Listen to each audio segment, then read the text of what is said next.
আর বউরা যা করে। হ্যাঁ গো বৌমা, উঠবা না তুমি? কয়টা বাজে দিয়েছো? এখনো পর্যন্ত ঘুমাই রয়েছো। বেলা কয়টা হয়েছে? রান্না বান্না কিটা করবে? কাজকর্ম কিটা করবে? আগে ওঠো, কাজকর্ম করো। উঠতেছি, আপনি যান। উঠতেছি না, এখনই ওঠো করছি, এখনই ওঠো।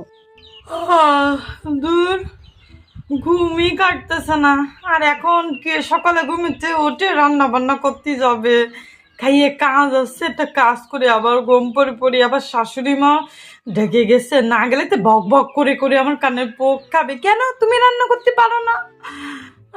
বিয়ের প্রথম প্রথম, তখন তো নতুন বিয়ে হয়েছিল, কত কিছু ভালো লাগতো। এখন রান্না বান্না কিছুই ভালো লাগে না। দূর, এখন কি করব কি করব? বাপের বাড়ি থেকে কিছুদিন ঘুরে আসবো, তাহলে কাজ বাজ কিছুই করা লাগবে না। না কি করব? আবার আমি না করলে তো আমার শাশুড়ি মা বক বক করে করে কানে পোকা খাও একদম খেয়ে ফেলবে।